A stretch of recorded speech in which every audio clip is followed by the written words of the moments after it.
I am an adventurous person. I would say I'm the person that is on a continuous journey to my higher self, always in search of what can I do to be the better me, the better Charlotte.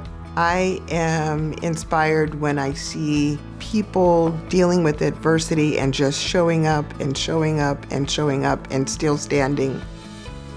Autosomal polycystic kidney disease is a genetic kidney disease that you have a 50-50 chance if your parent has it, either one of your parents.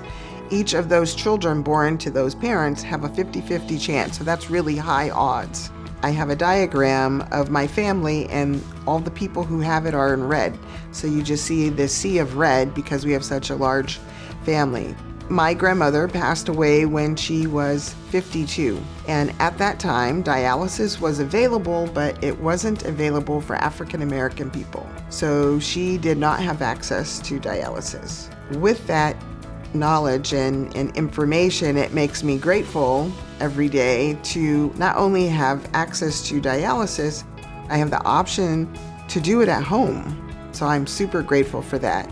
In all the days that I have struggles with, oh God, I have to get on that machine again. Even my mother will remind me. She's like, your grandmother didn't have that option.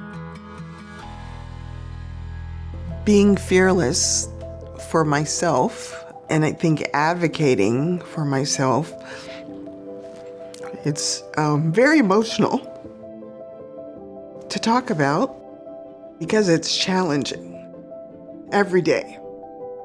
From dealing with and living with polycystic kidney disease, the effects of the disease on your life, how you feel, advocating for yourself with every single provider. What I found is it's really important for my providers to get to know me. Then they understand that I'm your informed patient, and I'm the patient that wants to know all the answers. I'm at a teaching hospital, and in the beginning was very open to having residents come in, particularly the nephrology residents, because I wanted them to learn as much as they can to serve future generations of people with PKD and end-stage renal disease and to be as helpful. What was interesting, though, was that many times when they would enter the room and they would walk in, they were surprised to see me sitting there. And I think it's because if you look at me on paper, they were expecting to see this woman who would look like someone who was middle-aged, struggled with diabetes, had hypertension, and so they walk in and they see this sort of like feisty, adventurous, talkative woman, and they were like, wow, this is not what we expected you to look like. And so they're making decisions just on that very one-dimensional aspect of who I am as a person. So they don't see Charlotte who's the adventurer, Charlotte who likes to go horseback riding on her horse and who does yoga. See me as that person. Don't make assumptions about who I am. And I think that's where my primary care and my nephrologist are really good at that. And that's what made our relationship awesome. The path to transplant is very emotional and remarkable. And I am grateful because I know that everyone doesn't get here. And when I realized that and when I learned that, I was heartbroken. To get listed, I had to lose weight. The transplant people called me and said, Ms. Smith, we want to put you on the list, but we're looking at your BMI and it's too high. We need you to lose 30 pounds. Probably what you should do is just call us back when you've lost the weight. And I said, well, wait a minute. When is that visit? And they said, 3 months from now. And I said, don't cancel it. And so 3 months later, I walked into that clinic that day weighing that exact amount.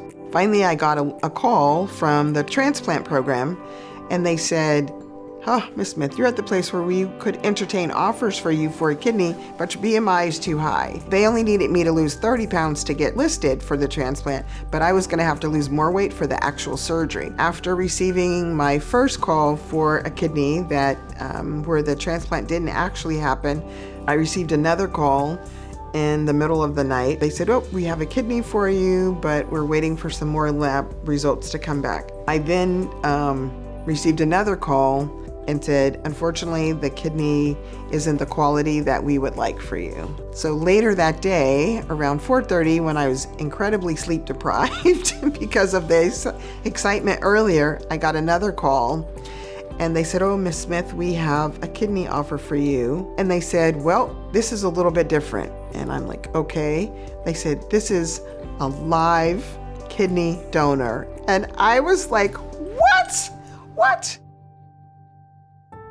I'm super excited. I'm super grateful for the altruistic kidney donor. I really want more people to consider donating a kidney. They have improved the procedure so that there's a minimal time in the hospital. You can live with one kidney. That's a question I get all the time. Can you live with one kidney? Yes, you can live with one. So please consider being a living donor. Also, I want to say that I am super grateful to the National Kidney Foundation in all of the amazing work. For example, getting rid of race with the EGFR for African Americans. It's life-changing. I'm looking forward to transplant, which should be in a few days, and my life after that. I feel like the adventurer in me can come back out. Yeah, super excited.